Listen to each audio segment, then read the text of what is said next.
So when the Stairwell Sisters got together, we mostly were playing traditional music and pulling from the repertoire, like Lisa mentioned, Hazel and Alice, Carter family songs, and then traditional fiddle tunes from, you know, just the ones that struck our fancy, ones that we already knew. Stephanie and I spent a lot of time sort of looking over our old cassettes and just listening to a lot of tunes and just seeing what would suit well.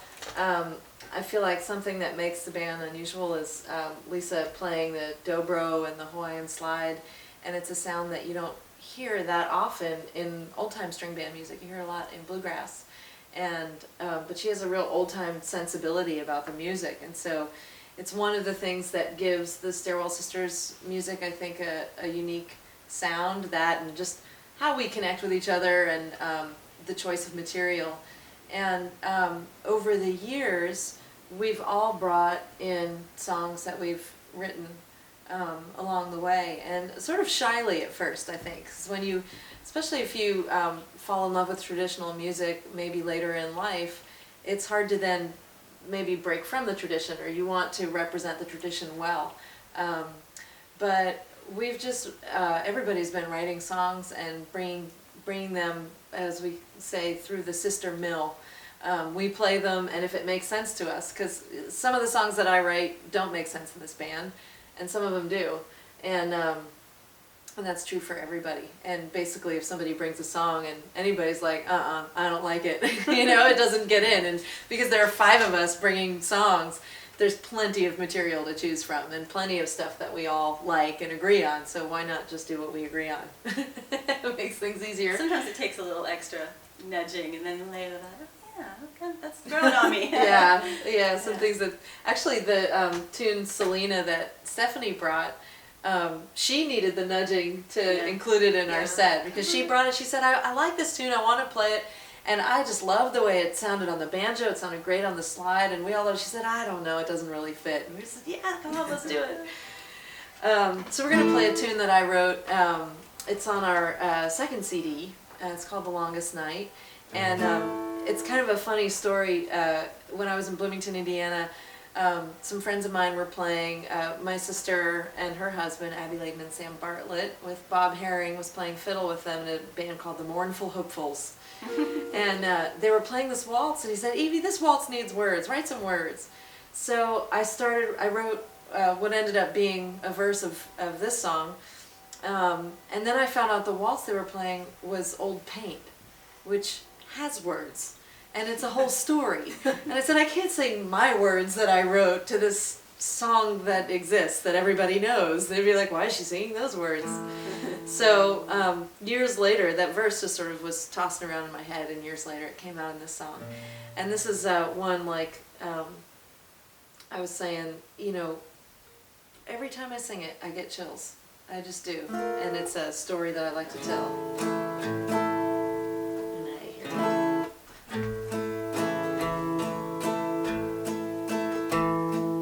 First time I saw him, darkness fell, hazel eyes, deep as a well, long as a lifetime, and big as the sea. He was looking at me. Well, that was you, dear, all along.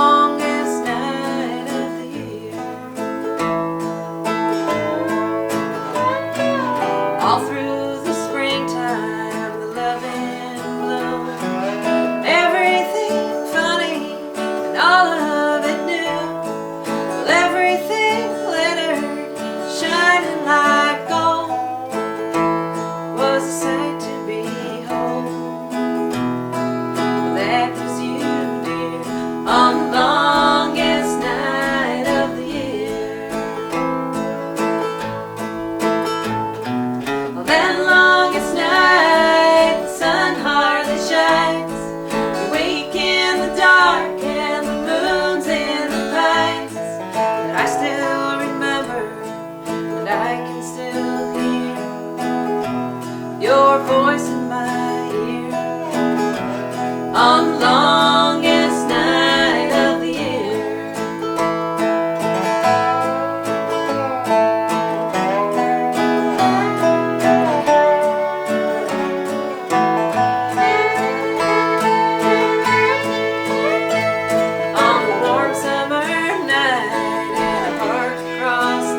slumber he never awoke. The last words he spoke, I love you, dear. It's the longest night of the year.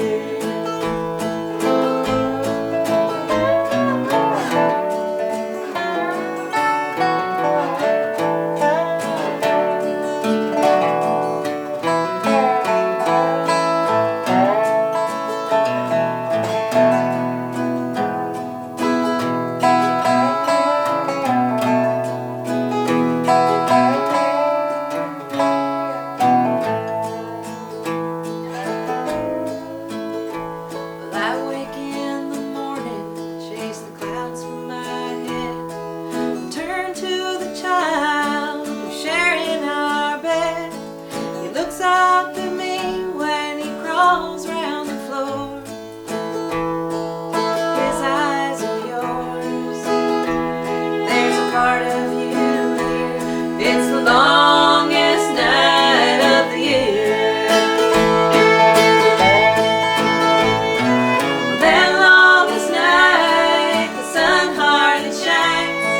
You wake in the dark and the moon's in the pines.